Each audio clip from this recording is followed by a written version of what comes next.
Shalom, selamat malam, damai sejahtera bagi kita semua.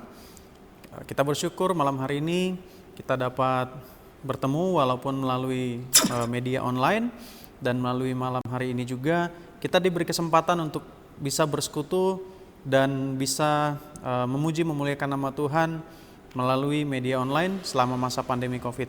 Saya berharap kita semua tetap menjaga kesehatan, dan untuk itu mari kita tetap senantiasa berdoa kepada Tuhan agar kiranya pandemi ini segera berlalu dan kita boleh kembali bersekutu bersama-sama dengan pemuda-pemudi yang lain di dalam rumah Tuhan, baik maupun di rumah-rumah saudara-saudari kita yang lain. Dan malam hari ini kita akan mulai ibadah kita, dan kita akan membaca firman Tuhan yang terambil dari 1 Korintus pasal yang ke-13 ayat yang 4 sampai dengan ayatnya yang ke-5. 1 Korintus pasal ke-13 ayat 4 sampai dengan ayatnya yang ke-5. Ayat ini merupakan ayat yang sering dibaca ketika kita berada dalam rumah Tuhan, ketika kita berada dalam persekutuan-persekutuan. Ayat ini berbicara tentang kasih. Maka dari itu, perikop ini diberi judul kasih. Mari kita baca bersama-sama. Kasih itu sabar, kasih itu murah hati. Ia tidak cemburu, ia tidak memegahkan diri dan tidak sombong. Ia tidak mencari keuntungan diri sendiri. Ia tidak pemarah dan tidak menyimpan kesalahan orang lain. Ya, di sini dikatakan bahwa kasih itu memiliki beberapa tanda, beberapa indikator. Ya, tapi poin yang penting malam hari ini yang kita catat adalah kasih itu murah hati, ia tidak cemburu. Nah, apakah seseorang yang cemburu pada orang lain dikatakan memiliki kasih? Ya, itulah pertanyaannya. Yang kedua, apakah orang yang mencari keuntungan diri sendiri dikatakan memiliki kasih sekalipun dia mengasihi saudara-saudaranya yang lain? Tapi terkadang dia mencari keuntungan untuk dirinya sendiri. Ya, kemudian hal yang lain adalah ia tidak mencari keuntungan diri sendiri, ia tidak pemarah dan tidak menyimpan kesalahan orang lain. Nah, menyimpan kesalahan orang lain berarti kita ditegur bagi kita yang sering mengingat-ingat kesalahan orang lain. Terkadang di usia muda kita masih berpikir betapa sulitnya untuk kita bisa memaafkan orang-orang yang melukai kita. Kita kadang berpikir sulit sekali buat kita bisa mengampuni orang itu, berbuat baik kepada orang yang telah menyakiti kita. Ya, memang agak sulit bagi kita untuk bisa menabur kasih bagi mereka yang telah menyakiti kita, karena secara manusiawi memang kita juga masih merasa kita memiliki dendam, kita memiliki amarah, kita merasa ingin membalaskan perbuatan itu. Bahkan kalau bisa kita ingin membalaskannya lebih berkali-kali lipat. Tapi ingat, Tuhan mengingatkan kita bahwa kita harus memiliki kasih.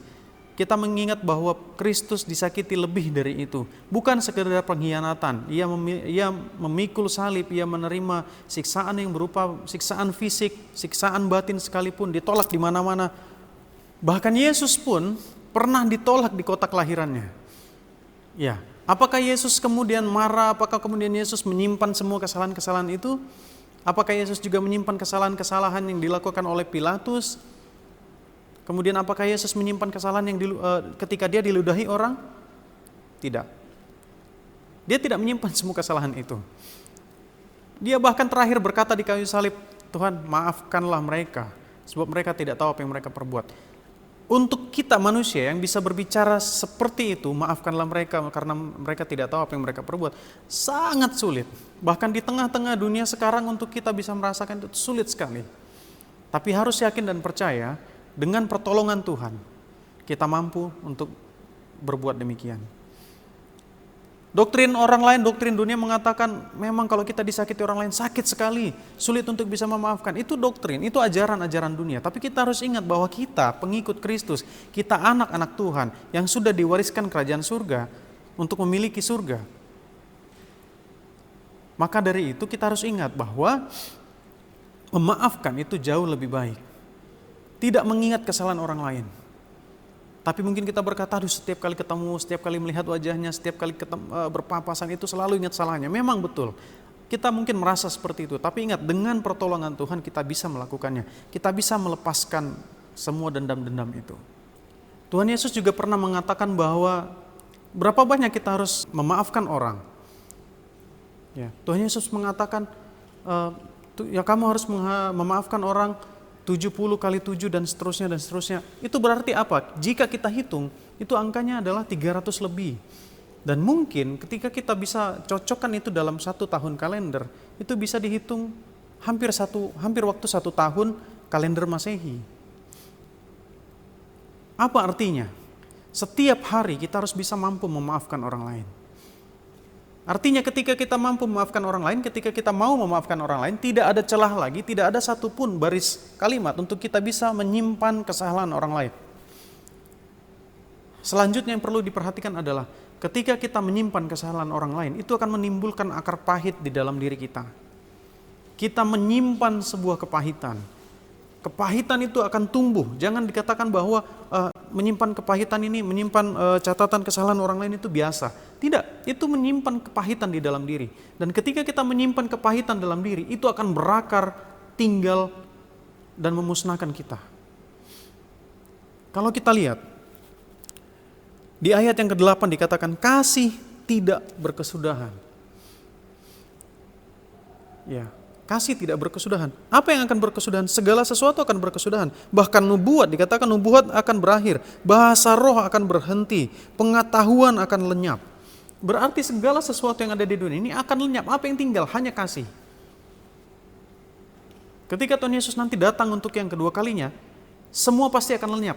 Hanya apa yang tinggal? Kasih. Hanya orang-orang yang mengasihi Yesus, yang Yesus juga kasihi, maka merekalah yang layak untuk menerima kehidupan yang kekal. Maka dari itu, kepada kita sekalian kaum muda-mudi, Persekutuan Pemuda Gereja Toraja Jemaat Bethlehem Tarakan, sudah tidak ada tempat bagi kita untuk menyimpan kesalahan orang lain. Kalau hari ini kita masih menyimpan kesalahan orang tua kita, kalau hari ini kita masih menyimpan kesalahan adik-adik kita, menyimpan kemarahan pada kakak kita, menyimpan kemarahan pada orang-orang yang ada di sekitar kita, kita datang pada Tuhan dan kita minta untuk mengampuni, mampu mengampuni. Akan sangat sulit untuk kita bisa mencoba. Tapi saya yakin percaya, ketika kita mengandalkan kuasa Tuhan untuk bisa meminta pengampunan itu, kita minta pengampunan, kita berdamai kepada Tuhan dulu, minta pengampunan kepada Tuhan bahwa saya sudah melakukan kesalahan dengan menyimpan kesalahan orang lain. Ketika kita sudah mampu melaksanakan itu, kita harus berdamai dengan orang-orang sekitar kita. Apa ujung dari segala sesuatu itu adalah kasih. Kita akan mampu memberikan kasih. Kenapa kita tidak menuai kasih? Karena kita tidak menabur kasih. Maka dari itu, hal terakhir yang saya tekankan kembali adalah kasih. Kasihilah sesamamu manusia seperti engkau mengasihi dirimu sendiri. Bahkan kepada musuh sekalipun, kita harus mampu memaafkan.